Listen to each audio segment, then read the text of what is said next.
It's magical thinking that's the problem. Thinking somehow Donald Trump would have evacuated those Afghans. No, he wouldn't have. Welcome to this week's Wacky Moments of Leftist Extremism.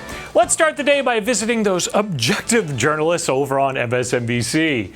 Late last week, anchor Nicole Wallace made a series of statements, only one of which is actually true. Can you guess which one? That the Democratic Party is the only party that isn't fostering domestic violent extremism in its messaging, the only party that isn't rolling back voting rights, the only party interested in combating vaccine disinformation. So I'm really rooting for them. Whoa, Wallace roots for Democrats. A statement that surprises absolutely no one. A statement that would explain why, despite the entire world recognizing Joe Biden's disastrous handling of Afghanistan, she still cheerleads for him after his speech. And she does so with some complete made-up bullcrap. 95% of the American people will agree with everything he just said. 95% of the press covering this White House will disagree. And for an American president to finally be completely aligned with such an overwhelming majority of what the American people think about Afghanistan is probably a tremendous relief to the American people. 95% of Americans agree with Joe Biden.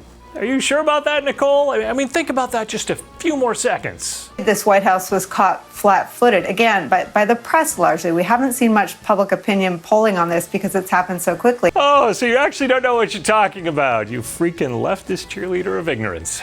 Wallace, not the only vapid head over at the leftist NBC cabal. On Sunday, NBC Nightly News was concerned that the obvious comparison between the Kabul airlift and the Saigon airlift that marked the end of the Vietnam War was an optical comparison seized on by Republicans. And President Biden guaranteed last month there would be no airlifts from the embassy in Kabul, saying it was not at all analogous to the messy exit from Vietnam 4 decades ago. This is manifestly not Saigon. Still, helicopters continuously evacuated Americans and our Afghan allies to the airport throughout the day. An optical comparison Republicans have seized on. It is an optical comparison that any American could easily make. It's not just seized on by Republicans. But MSNBC is very concerned about the optics for Biden. Joyless Reed became Kabul Karen as she was on defense, making excuses for Joe Biden all week long. That this withdrawal, again, didn't begin under his administration. It was Biden's predecessor. The thing that is very difficult to listen to is Republicans, screaming that, there should be, Kevin McCarthy ripping the strategy, calling for investigations. He won't even investigate the January 6th insurrection. Some other random Republican, Jeff Van Drew, saying Biden, Kamala Harris, and Speaker Pelosi all should resign. And naturally, it should come as no surprise that the Republican Party has seized on these moments to score political points. Take, for example, Texas Representative Michael McCall, who told CNN that Biden will, quote, have blood on his hands for what they did. This is the same man who represents a state where more than 54,000 people have died from COVID. Another thing that has not surprised us, the Republican Party and their craven political hysteria, with the party straddling two incongruous positions: more war or no war, but leave the Afghans there because we don't want any brown Muslims here. I think it's magical thinking that's the problem. Thinking somehow Donald Trump would have evacuated those Afghans. No, he wouldn't have. I hope for my profession, for journalists, I would like to see them ask every single Republican who's screaming at Joe Biden right now, how many of those Afghans are you willing to accept coming into this country? Of course, stop the facilitation of illegals at the border and take in all the Afghans who assisted the U.S. Well, that's not the answer that Joy wants to hear. Joy's Allergy to Truth and Facts brought to you by Allegra. Give them a call and tell them that supporting MSNBC's garbage is nothing to sneeze at.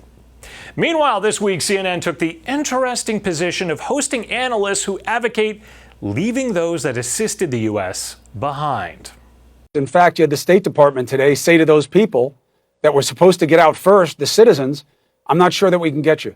I'm not sure that we can get you to where we can then get you out of there. So where's your confidence coming from? Well, we can answer that question in a moment. I wouldn't get them if I were the State Department. You wouldn't?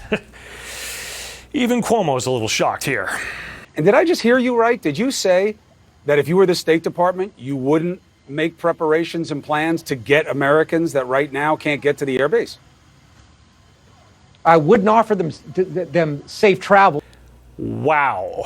Cuomo's face. Maybe he realizes defending the actions of Democrats like Biden and his brother Andrew is going to continue to get more difficult. Maybe, but maybe not. Let's wrap things up on a lighter note with Cuomo, who usually sees himself as a tough guy, glorifying Antifa violence, threatening to throw people down the stairs. But this week, during the lemon-scented Cuomo crosstalk, it was Don Lemon that tried his hand at playing the tough guy routine. Such a tough guy, Don Lemon. He suggested he would throw hands with the maskless guy on the New York City subway. I can't believe in a New York City subway that guy didn't get tuned up, by the way. I'm glad he didn't. I know that wouldn't be the best of us. But I got to tell you. He might have if I had been on there. I'm not kidding. I was getting ready for the Toby and Nwigwe song, Try Jesus. You ever hear that song? Try Jesus, don't try me.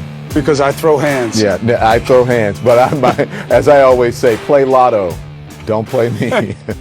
Don Lemon throwing hands. You know, maybe he just wants his fingers sniffed. Who knows? That wraps us up here. I'm Eric Shiner from MRC-TV, asking you to visit the MRC Store for some great conservative gear. Head over to MRCTV.org for more videos, blogs, and important information. Check it out. Please like, share, and subscribe to these videos on the social media platform of your choosing. As always, some are a little more welcoming of our content than others. And we'll be back next week with some more leftist media wackiness.